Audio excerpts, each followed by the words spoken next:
বর্তমান যে ফেসবুক পেজে যে অবস্থা, আমার যে এতগুলা হয়েছে এখনো ডলার ঢোকে নাই, এখনো হ্যাঁ মনিটেশন বলে ওটা চূড়াং আমার হলো এখনো হয় নাই। তাহলে আমি কি করি খাবো? আমার এত বড় পরিবার, আমি কিভাবে চালাবো? তাহলে আপনার পড়াশোনা কিরকম, আপনার পরিবারে কতজন আছে, কি কি করে, আপনার নিজস্ব কি সেটা একটু বলুন। আমার পড়াশোনা একেবারে না। স্কুল পড়ছিলাম, 1-2 পড়ছিলাম, কিন্তু তাও তো নাম লিখতে পারি না। কেন? আমার বাড়িতে আমি 3 ভাই 3 বোন, সবার বড়।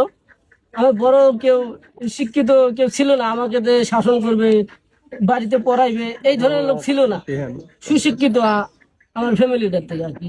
আমি ঢাকার থেকে এরকম কাজ বাজ করি, বিল্ডিং এর রড মিস্ত্রি শ্রমিক হিসেবে এরকম কাজ করি। আমার ভাই বোন গুলা এইভাবে শাসন করি।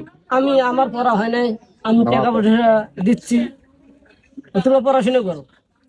এইভাবে আমার ভাই বোন গুলা তার নিজের নাম লিখতে পারে, মানুষের চিঠি পড়তে পারে, এরকম। কিন্তু আমি কিন্তু পারি না। যে মোবাইলটা আপনি কিনেছেন, ওই মোবাইলটা টাকা জমাইতে কতদিন সময় লাগছে? এই তো 1.5 বছর। 1-1.5 বছরে 500 টাকা, 700, 2000, 1000, এইভাবে 1.5 বছরে 10,000 টাকা আর কি। আচ্ছা, আপনার আব্বা আম্মা তো অসুস্থ শুনলাম, কানে হয়তো কম শুনে, শ্রবণ প্রতিবন্ধী। ওনাদের সুস্থতার জন্য, চিকিৎসার জন্য কোনো সহযোগিতা চান কিনা সরকারের কাছে, কিংবা সরকারের কাছে আপনার জন্য কোনো চাওয়ার কিছু আছে কিনা? আপনার এলাকার জন্য তো আপনি চাইতেছেন, আপনার জন্য কি চাওয়ার আছে? অবশ্যই এটা দেখতে হবে। কেন? আমরা বাংলাদেশের নাগরিক, অসহায় এলাকা, অবশ্যই এটা দিতে হবে।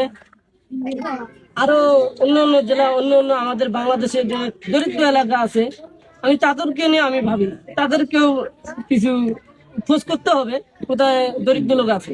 আপনি একটু আপনার কথা বলেন। আমার আপনি কথা তো